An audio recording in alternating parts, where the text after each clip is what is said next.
Olá, professor, seja bem-vindo à nossa orientação didática do componente Educação Física.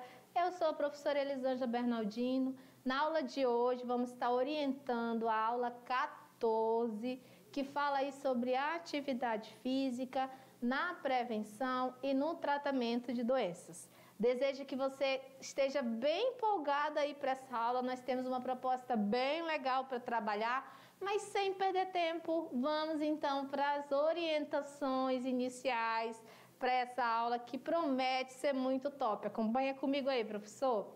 Então, nós temos aí na aula da unidade 2, né?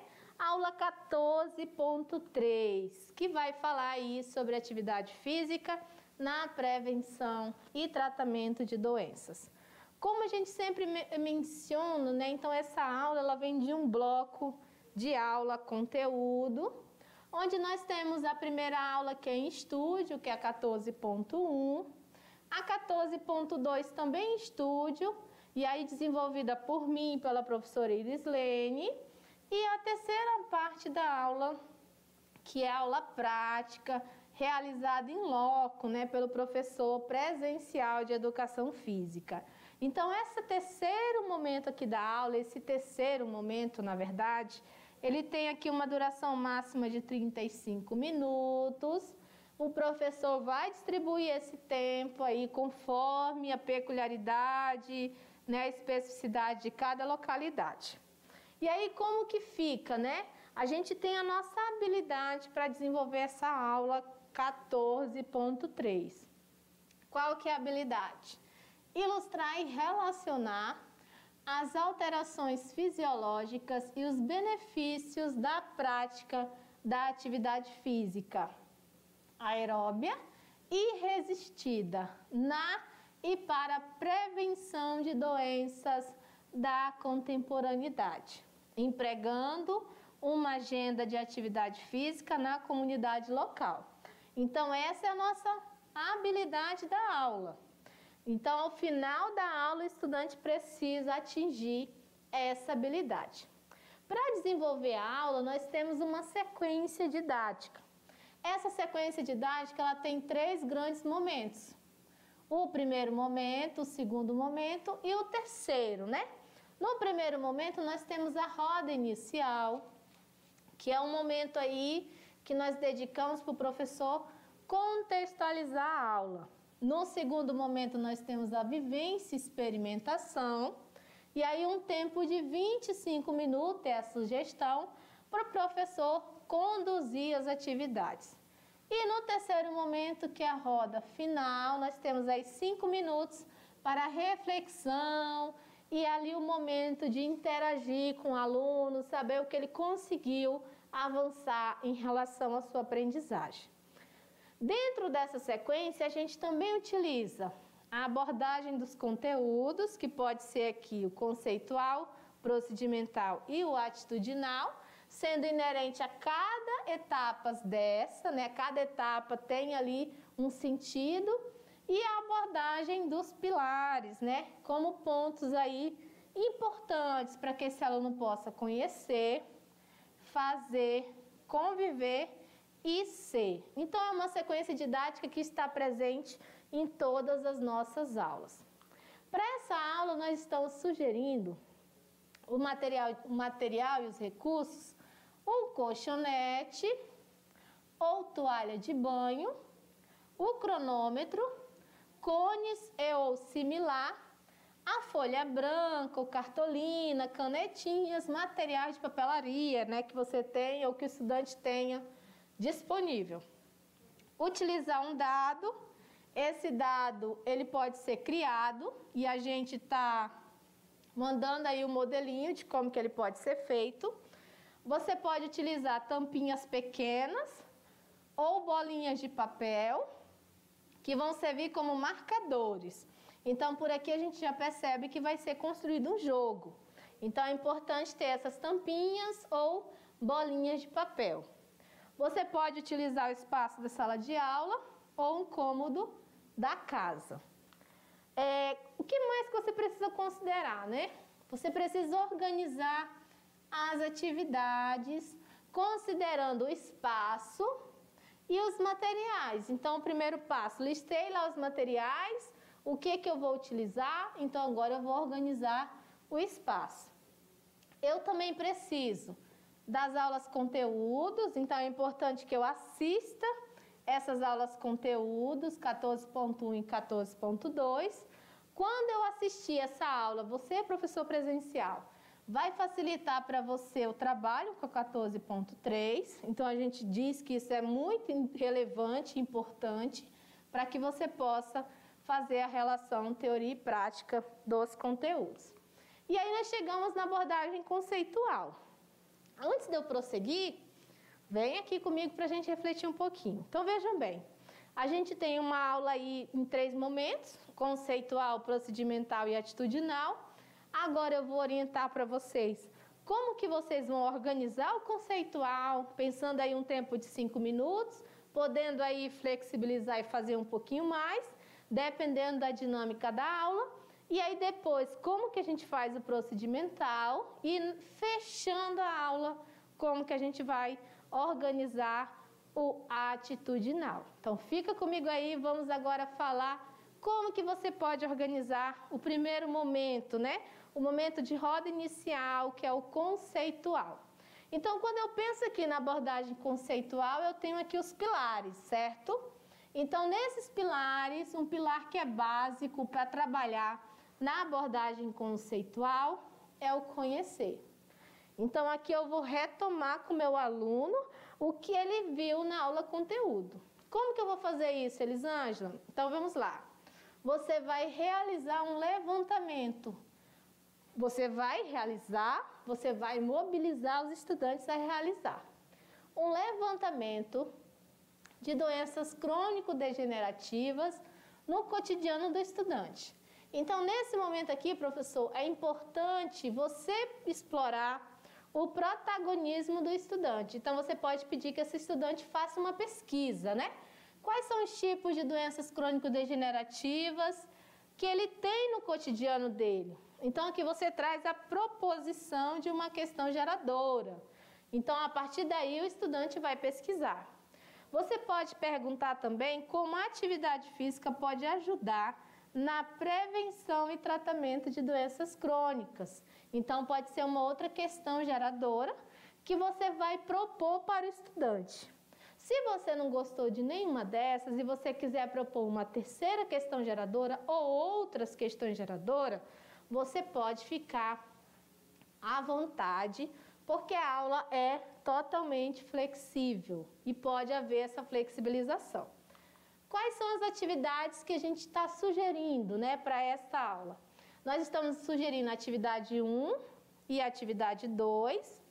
A atividade 1, um tabuleiro preventivo das doenças contemporâneas. A atividade 2, um circuito de exercícios aeróbios e resistidos. Então, a gente tem 2 atividades aqui para realizar no momento procedimental da aula. E o procedimental vai estar relacionado ao quê? Ao conviver e ao fazer. Então, aqui a gente já tem contemplado mais 2 pilares da educação. Referente à atividade 1, que é o tabuleiro preventivo das doenças contemporâneas, quais são os passos para você realizar a atividade? Então, nós temos aqui 4 passos. O passo 1 está relacionado aí à construção do jogo de tabuleiro. O passo 2, a definição das regras e participantes do jogo. O passo 3 é a organização das frases. Então, aqui você vai precisar ter frases afirmativas, educativas, para que você consiga realizar o jogo. E o passo 4 são as orientações para a realização do jogo. Então, esse estudante vai ter que passar aí por esses 4 passos. O professor deve estar se perguntando, mas Elisângela, como que eu vou fazer para me orientar esse aluno de uma forma mais detalhada? Eu vi os 4 passos ali, mas eu ainda não estou com dúvida.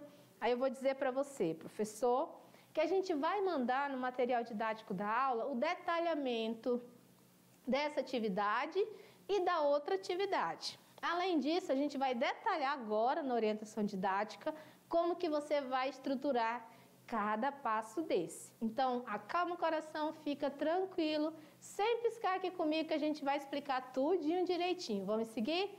Acompanha comigo aí. Então, nós temos aqui no passo 1, a construção do jogo de tabuleiro. Então, vejam bem. Aqui é o momento que você cria esse jogo, que pode ser numa folha de papel, pode ser um grande jogo. Lembra que eu pedi cartolina, eu pedi alguns materiais. Dependendo da sua criatividade, da criatividade do aluno, você vai construir um grande jogo aí. Esse jogo de tabuleiro que a gente está propondo, ele tem um início e tem um fim. A gente está propondo um jogo que tenha 10 casas, né? Considerando que cada espaço desse aqui é uma casa. Para essas 10 casas, vão ter casas que vão estar em branco, não tem nenhuma identificação ou não tem nada de ação para realizar, mas vai ter casas que vão ter, por exemplo, o número 1, o número 2, o número 3, o 4, o 5, o 6, o 7, o 8 e o 9. Vão ter ali, e o 10, né? Vão ter ali casas que vão ter ação, vão ter alguma atividade para realizar. Então, essa é a proposta. Então, o primeiro passo é criar esse tabuleiro. Esse tabuleiro que pode ser numa folha de caderno, um grande tabuleiro, você vai ficar aí com a sua criatividade do estudante. Criei esse jogo. Qual que é o próximo passo? Definir as regras e os participantes do jogo. Como proposta, como que a gente está sugerindo? Que você defina que cada grupo possuirá no máximo 4 jogadores. Essa é a proposta. Então, dividir em grupo, cada grupo, 4 jogadores. Que você escolha um juiz. E esse juiz ficará responsável por conferir se todos responderam corretamente, né? Então, essa pessoa que vai ser o juiz, ela não vai jogar. Ela vai só acompanhar ali e conferir se todos estão cumprindo as regras. Ele vai assumir ali o papel de juiz. Você vai utilizar um dado para realizar o sorteio. Então, aqui a gente tem um modelo do dado que você pode utilizar para estabelecer a quantidade de casas, né, que cada um vai avançar conforme o dado. Então, monta-se esse dado, joga o dado, o número que cair vai ser o número correspondente ali à quantidade de casas que a pessoa, o integrante vai andar ou percorrer no jogo de tabuleiro. Organize as frases afirmativas na forma de cartas e as coloque sobre a mesa voltadas para baixo. Então, você pode... o juiz, que é a pessoa que vai ficar responsável, organiza essas cartas e deixa lá sobre a mesa, né, virada para que ninguém identifique, para que cada grupo, à medida que for sendo... entrando na determinada casa, pegue lá a sua cartinha e veja o que está escrito. Oriente os grupos a escolher um marcador de sua preferência para o jogo. Então, joguei o dado. O que vai acontecer? Vamos lá para exemplificar aqui para vocês. Então, eu cheguei lá, joguei o dado, caiu lá 4. Então, aquele estudante vai andar 4 casas. Cheguei lá no 4, tem o número 2. Ele vai lá, pega a cartinha do número 2, lê o que está escrito e executa a ação. Se tiver que voltar casas, ele volta. Se tiver que avançar casas, ele avança. Quem é que vai fiscalizar tudo isso? O juiz, que vai acompanhar todo o jogo, ok? Vamos seguir? Fica comigo aí. Então, depois que ele fizer isso, aí nós temos o passo 3, né? A organização das frases. Como que a gente pode organizar isso? Então, a gente trouxe aqui uma sugestão. Lembra que nós temos 10 casas que têm ações lá para fazer? Então, aqui nós temos 10 afirmativas também. Então, se esse estudante sair lá, ele foi no joguinho e caiu na casa que tem o número 1, o que está escrito no número 1? Realize exames clínicos de forma periódica. Então, ele vai ler essa cartinha. Depois que ele lê a cartinha, vai ter a mensagem. Avance 2 casas. Então, ele vai avançar 2 casas. Quem ficar no 2, jogou lá o dado, caiu no 2. Vai estar qual frase? Reserve um tempo para a prática regular de atividade física. E aí a mensagem, avance 3 casas. E quem ficou no 3? Procure a ajuda de um profissional qualificado para a prática do exercício físico. E aí, jogue novamente. Então, ele vai pegar o dado e vai jogar novamente.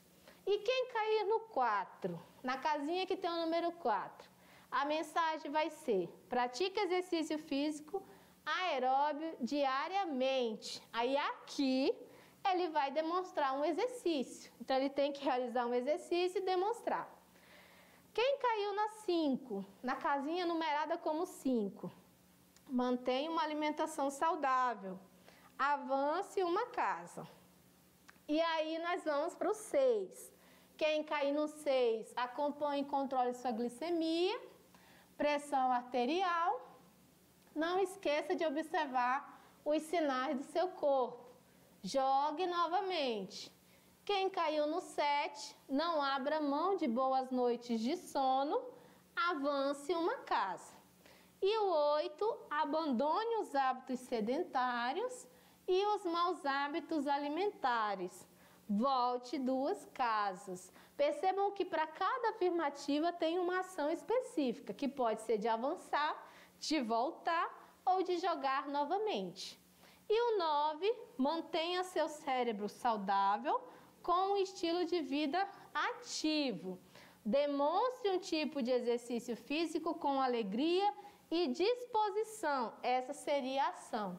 E o 10, lembre-se que na atividade física e no exercício é fundamental a recuperação e o sono adequado.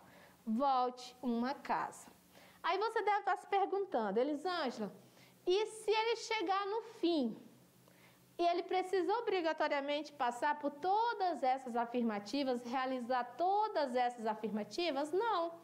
Não, porque ele vai contar com a sorte. Conforme ele vai jogando o dado, vai ter a quantidade de casas que ele vai poder caminhar. E aí, onde que ele parar, é a ação que ele vai jogar. Quem é que vence o jogo? Quem chegar primeiro no fim. Então, quem chegou primeiro, venceu o jogo. Como que você vai fazer isso para classificar, para pontuar? Aí eu vou fechar agora, mostrando para você como que você faz isso. Acompanha aí comigo. Aí nós temos aí, para finalizar, como que isso vai ficar, né? Então, as orientações gerais para a realização desse jogo. O jogo vai ter início com um grupo que retirar a numeração maior no dado. Então, todo mundo jogou o dado, quem tirou o maior número começa. O grupo iniciante irá escolher um marcador de sua preferência. Para iniciar o jogo, os marcadores devem estar posicionados na largada. Cada jogador do grupo lança o dado. Quem conseguir maior número no dado, começa o jogo. Fechou?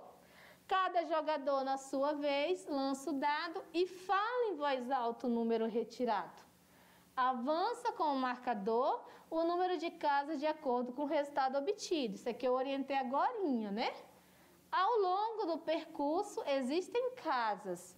O jogador que cair nas casas numeradas deverá ler as frases afirmativas ao número correspondente e realizar o que se pede.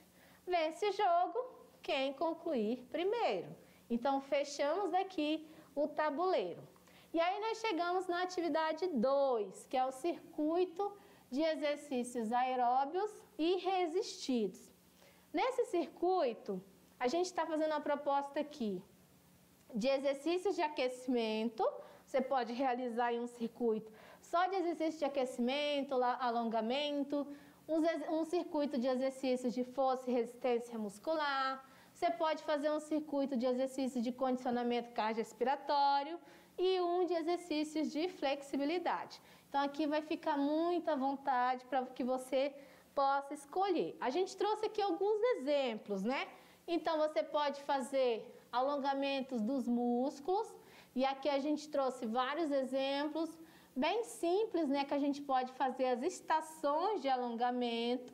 e aí esse estudante, em cada estação dessa, realiza um tipo de alongamento específico, você pode, inclusive, pedir para esse estudante, por exemplo, fazer uma estação de alongamento só para membros superiores, uma estação de alongamento só para membros inferiores, uma estação de alongamento só para a coluna, pedir que esse aluno pesquise, traga exemplos, demonstre, para que você também trabalhe o protagonismo dele.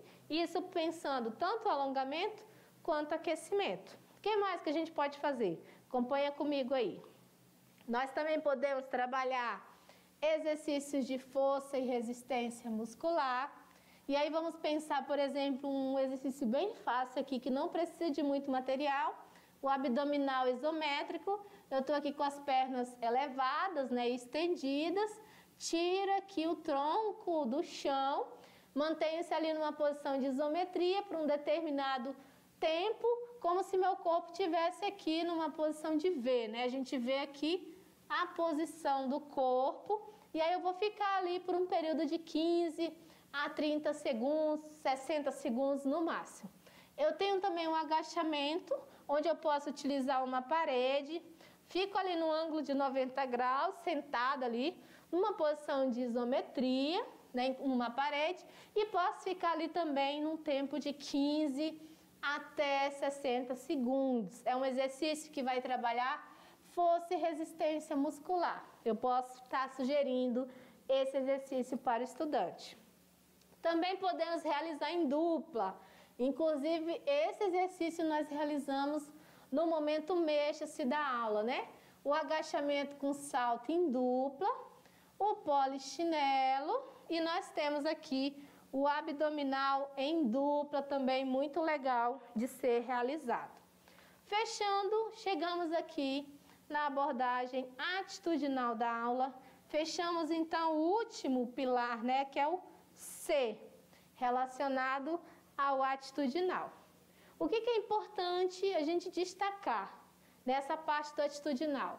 Que é o momento ali que você pode sensibilizar esse estudante às ações preventivas e criativas na comunidade dele, na sala de aula dele, junto à família. Então, é um momento ali que você incentiva esse estudante à prática da atividade física. É o momento também que você pede para ele relatar como foi a experiência, né? O que ele viu de legal, relatar como que ele poderia melhorar aquela atividade, qual foi o impacto dela, e também orientar esse estudante a registrar cada etapa da atividade. Você também pode, professor, modificar a atividade, adequar conforme a sua realidade, né? Desde que você respeite a habilidade proposta para a aula. Nós recomendamos também que sempre utilize material acessível, né, material que esse estudante consiga dispor, seja se ele for em casa, seja se ele estiver na escola, mas que o material seja acessível.